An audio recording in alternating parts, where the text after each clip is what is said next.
لە ڕۆژی 28 یاخود 26 هەشت کە ڕۆژی شەممە ئەکا فستیڤالی کوردستان لە وڵاتی فنلند بەڕێوە دەچێت کە تێدا چەندین چالاکی کللتوری و هوەری لەخۆ دەگرێت. قسە و باسی زیاتر دەربارەی فستیڤالە کاکەم لەگەڵ زۆر بەڕێز حەمید بەدرخان سەرۆکی ئەکادیمی بەدرخان کە لە ڕێگەی سکایپەوە زانیاری زیاترمان پێدات.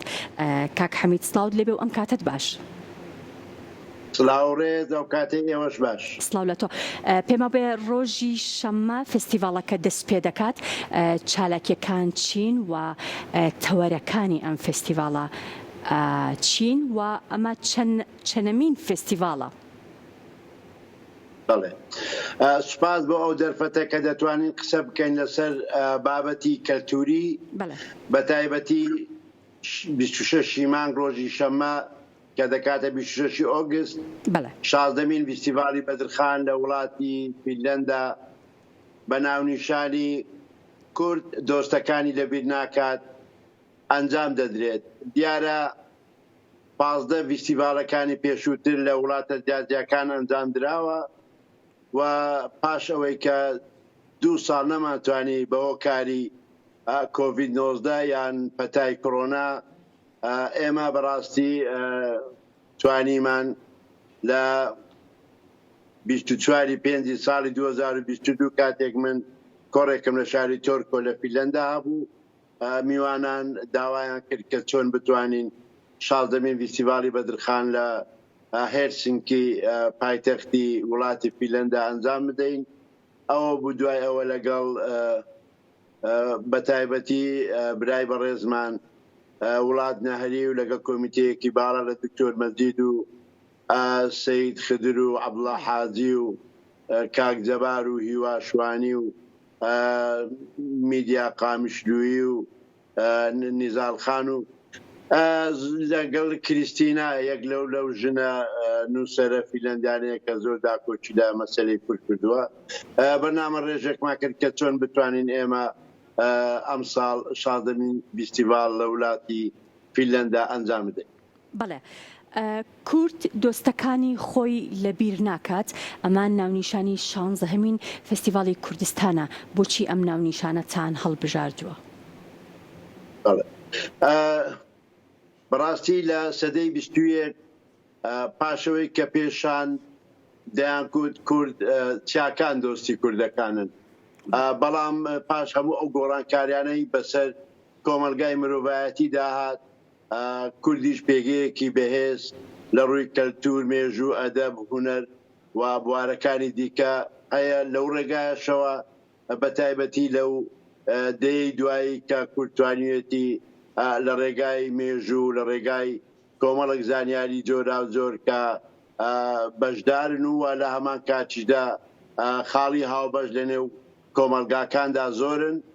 بۆیە بەڕاستی ئێمە لە ڕێگای ئەو 15 فستیڤاڵی پێشووتر کە وەکو تۆڕێکی پەیوەندی کەلتوری هونەری مێژووی دروستمان کردووە، بۆیە ئێمە بەڕاستی وەکو وەفاداریەک بەرامبەر بەوەی کە ئێمە چۆن بتوانین ئەو وەفایە بەرامبەر ئەوان بدەینەوە و ئەوانیش چۆن وەفادار بەردەوام من بەرامبەر بە دۆزی ڕەوای گەلی کورد. چونکە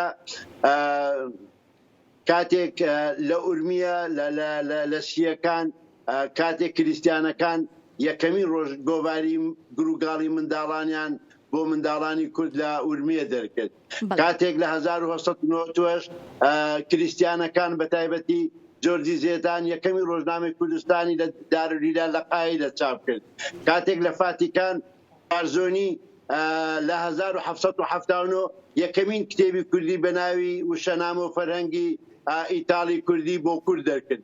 بۆیە بەڕاستی ئەو دۆستانە و ئێمەش بەڕاستی ناکرێ و کورد دۆستەکانی لەبیر بکە و ئێمە ینی دەکرێت لەو ڕێگایەوە هەموو ئەو وەفاداری بەرامبەر بە گەلی کورد لە هەر بوارێکدا کراوە و ئێمە کۆکردنەوەی ئەو 15 فستیڤالی پێشووتر بە ناونیشانی ئێمە قەرداری بەدرخانیەکانین یان کەلتور شوناسمانە کەلتور ئایندە و داهاتوومانە یعنی کۆمەڵێک شتی دیکە و لە هەر وڵاتێکی پامێکمان هەبووە کاتێککە فیستیڤالمان پێشکەش کردووە. ئەم جارش بەڕاستی ئێمە پانێڵێکی تایبەتمان هەیە کورد دۆستانی لەبیر ناکە بە زمانی ئینگلیزیە و بریتە لە پێشکەشکارانی پانێڵەکەی پێشکەش دەکەن بریتین لە کورد لە فینلەندی و لە فینلەندی و لە فلیپینی و لە زۆربەی ناوەندەکانی دیکە کە بانگێش کراون بابەتەکانیان پێشکەش دەکەن. زۆر باشە، دیارترین یاخود گرنگترین ئەو بابەتە یاخود ئەو تەوەرە کللتوری و هونەریانەی کە لەم فستیڤالەدا نمایش دەکرێت و پێشکەش دەکرێت چین ئەگەر ئاماژەیان پێ بکەیت؟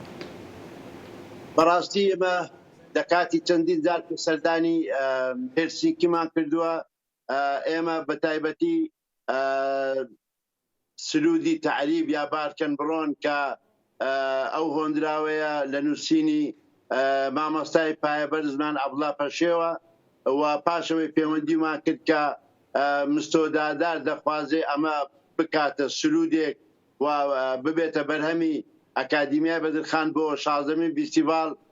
پەشێو لە وەڵامدا گوتی بە شانازیەوە داداری بۆ سرود دروست کردووە، بۆیە من دڵشادم، زۆرم پێخۆشە ئەو سرودە بەرهەم بێت.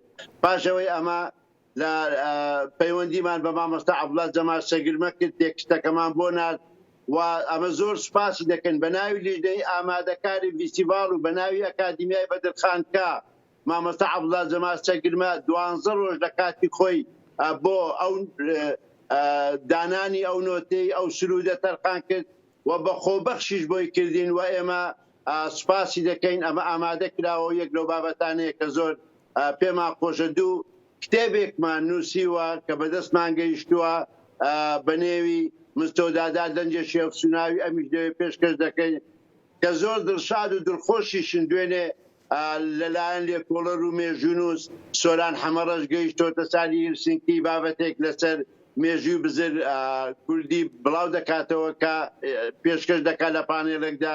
جگە لەوە سەرۆکۆماری پێشی فینلەندا بەشدار دەبێ، چەندین وەزیرێکی دەوڵەتی ئەندام پەرلەمانی فینلەندی بەشدار دەبن و لە پانێڵەکە چەندین خەڵکی دیکە بەشدار دەبن و پانێڵی دیکەشمان هەیە، پێشانگای شێوەکاریشمان هەیە بە تایبەتی بۆ هونەرمەند محەممەد فەتاح، ڕێناس عارف و ڕاهبەر جەلالی جانی شاد بێ. تابلۆکانی ئامادەیە و هێنرامانە لەگەڵ هەندێک کاری هونەری لە دوو تێسێ کتاب کە لەلایەن بادینی شێوەکار کە لە شاری ئەڵمانیا دەژی هێناوە و ئێمە بە هیوان بەڕاستی لە بابەتەکانی دیکە کە پانێڵی دیکەشمانێ بە ناوی لۆبی چۆن بتوانین لە ڕێگای لۆبی کەلتوریەوە پەیوەندیەکان بگەێنین و چەندین بابەتی پێشانگای کتێب و بە تایبەتی ئەو کتێبانەی کە لەلایەن دەستگای ئاپێک و شارخانەی چلوونە و ئەکادیمیای بەدرخان چاپ و بڵاو کراوەتەوە نیشان بدرێت. بۆیە ئێمە تەمەنا دەکەین کە بتوانین ڕۆژی شەمە کارێک بکەین کە جیاواز بێ لە کارەکانی دیکە و ئامانجیشمان لەوەیە کە برە و با کاری کەلتوری بدەین، چونکە کۆمەلگای مرۆڤایەتی دوای کۆڤید-19 گۆڕانکاریێکی زۆر گەورەی بەسەرداهاتووە لە بواری مەسەلەی ئاینە، کەلتورە، پەیوەندیەکانە، تەندروستیە، کۆمەڵێک شتی دیکەیە. بۆیە ئێمە هیواخوازین لە کوردانی فینلەندا و دەوروبەری کە بتوانن ڕۆژی شەمە ئامادە بن بۆ سیرکردنی یان بۆ تەماشاکردنی کار و چاڵاشەکانی 16مین فیستیڤالی بەدرخان لە فینلەندا.